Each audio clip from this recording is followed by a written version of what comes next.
A polarizing filter is an incredibly useful and versatile piece of kit that you can put over your lens. What it does is it saturates colour, it removes reflections and glare from things. Now we've got this great row of beautiful beach huts against a blue sky, so I thought we'd get Tom to talk us through how he would use the polarizing filter in these circumstances. Okay, Mike, first thing, a lot of people mistake when to use a polarizer. Now, if you have the sun to your back, it's not going to have any effect at all. If you're shooting into the sun, no effect at all. It's got to come from the side. It has to come from the side.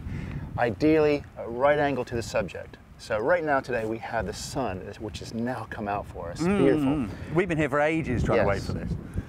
So I want to show you the effect. First, I'll do a shot of these beach huts without a polarizer, okay? Yeah. Nice blue sky, but it's a nice shot. I'm going to improve it. He's so clever. Okay, put this on, and now with a polarizer, you rotate to see the effect. You can watch it rolling around the image, right. can't you, as you twist it on the front. Okay, now I'm getting maximum polarization there. Good shot there. Now, look at that. Yeah. Okay, that's without, and that is with. Yeah. You can see how what it's done is it's brought the blue sky down deeper. It's also taken the reflections off all the beach huts. So you're getting that really nice, strong, saturated color. And it really makes a beautiful shot between the blue and the colorful beach huts. Absolutely. Okay? It's something as well which, as you rotate this, you can see things happen. The stronger the sun is, the stronger the effect will be on the filter. So sometimes it could be a little bit over the top. So you need to be a bit careful. As you turn the filter, you can see it happening. It's a case of thinking about how you use it as well. That's right. The other thing, Mike, is if you're shooting at high altitudes, say if you're on a skiing holiday or something like that, and you're using a polarizer, you're going to get too much of an effect. It's actually going to make your skies go black a lot of times. So sometimes you want to dial the polarizer back a little bit, or don't use a polarizer at all at high altitudes. So you have to be very cautious about that.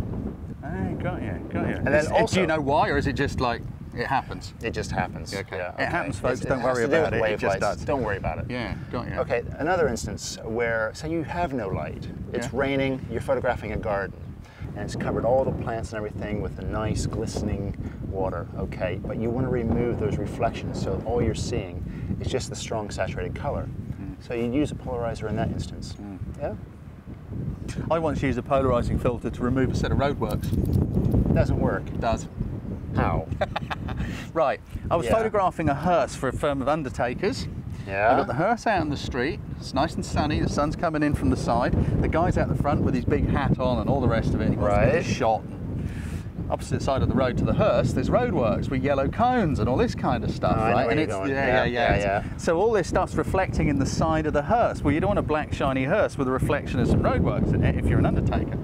So, polarizing filter, popped it on the front of the lens, just rotated it round steadily, took the reflection off the side, job done. Much quicker and easier than fiddling around in Photoshop, which would probably have been over a day's work trying to piece by piece remove it, and it may well have looked a bit odd too. The other thing with a polarizer you have to watch slightly is the polarizer is very dark. It removes a couple of spots of light, so really you've got to use it on a tripod. Also, don't think bunging a polarizing filter on the front of your camera will make all your pictures look amazingly more colourful and vibrant. It may not necessarily do that unless you have the correct light. What it may well do is give you fuzzy pictures because it's cutting away light, so your shutter speed will be slower. It's the domain of the tripod. This is why you need a tripod. Yeah. It's a case of using it appropriately. Polarizing filter, very, very versatile, very, very useful. Makes a big difference in all kinds of photography. You can use it for products, you can use it for landscape, you can use it for architecture, all kinds of things. This is the Lee system, sits on the front. You've got a holder here. And the beauty of this, Mike, is that it sits on the outside of the holder. So if you do want to use any other filters in the slots, you can slot other filters in behind if you need to, but we're just going to look at filters one at a time here.